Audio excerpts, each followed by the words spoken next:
Boom, wow, kapow, it's Jamie is a walking red flag. Oops, sorry, I mean Bachelorette time. Okay, so this week was a really good week with our standard 2 group dates with 1 single extension time to Kieran and 2 single dates with, again, Kieran and intruder Ryan. So starting this week off right, we had a stand-up comedy themed group date. The idea behind this date links back to Angie's requirements for jokes and humor in a relationship. As she says multiple times throughout the date, she's looking for someone who can stand up and own it. Throughout the date, we get 2 notable cuts to Kieran and Tim, who are without a doubt the front runners of the group selected to go on the date.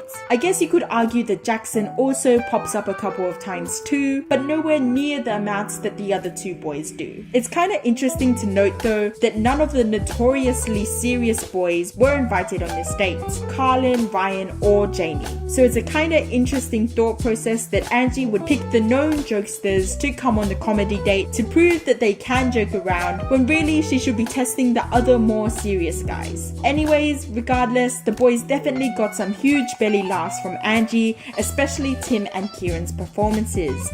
Ultimately, it was Kieran's performance that allowed him to score the single extension time. My man Kieran's been on his absolute A game, having the balls to drop it all in front of all the boys and now overcoming any pressure or nerves to put up a stellar stand-up performance.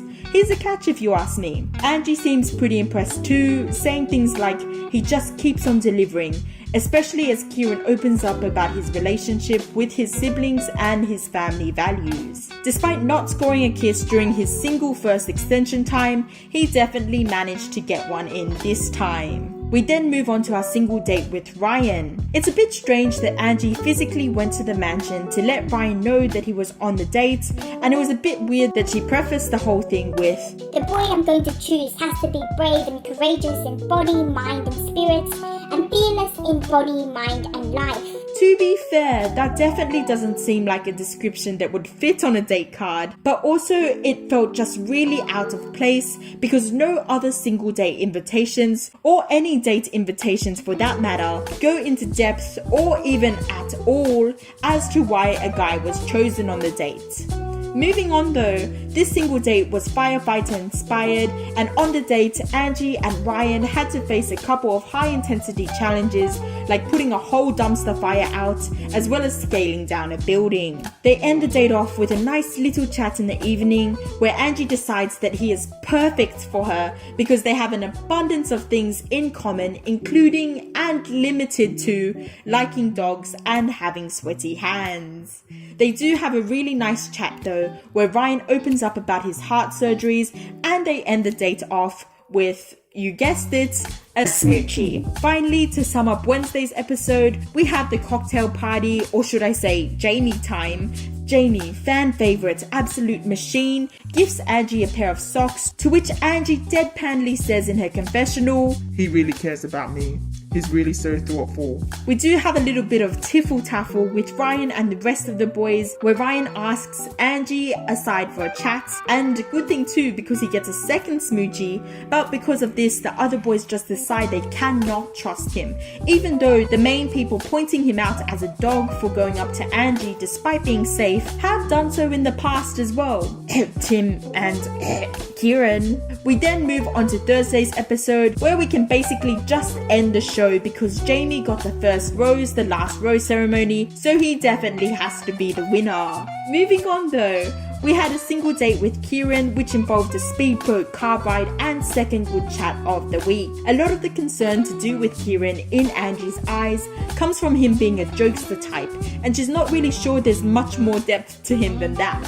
So during the single date where he opened up about his really rough upbringing and childhood, I think Angie's doubts with him did subside a teeny bit.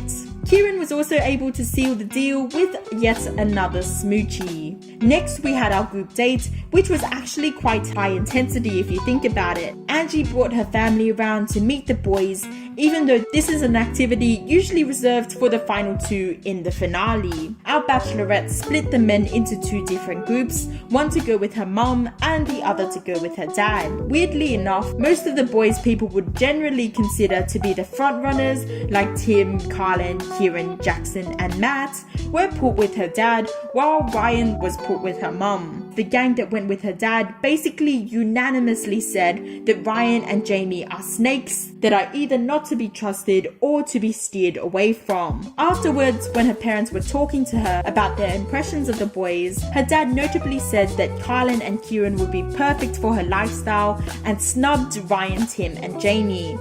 Angie's mum also snubbed Tim and Jamie, but not Ryan, which resulted in Angie becoming really worried about Tim and Jamie, but deciding that every boy who said Ryan was the one to watch out for was jealous of Ryan and her's connection. We sum this episode up with yet another batch of Jamie time at the rose ceremony, where he suddenly builds the confidence to accuse 7 out of the 10 final boys in the house of being disingenuous, while simultaneously refusing to name any names. He be about that snitch life whilst not having anything to actually snitch about. Of course, Angie decides not to eliminate him, because then where would we get our drama from? My final thoughts though, has my prediction on the winner changed by events that have happened this week? Nope. Carlin is still my one to watch out for, although Ryan is definitely establishing himself as a frontrunner, and Tim is definitely up there as well. Well, that's about all for this week, but before I sum up this video, it would mean a lot to me if you guys subscribed or liked the video if you actually liked it, or left a comment down below. We're so close to 200 subscribers. Thank you so much, and adios amigos!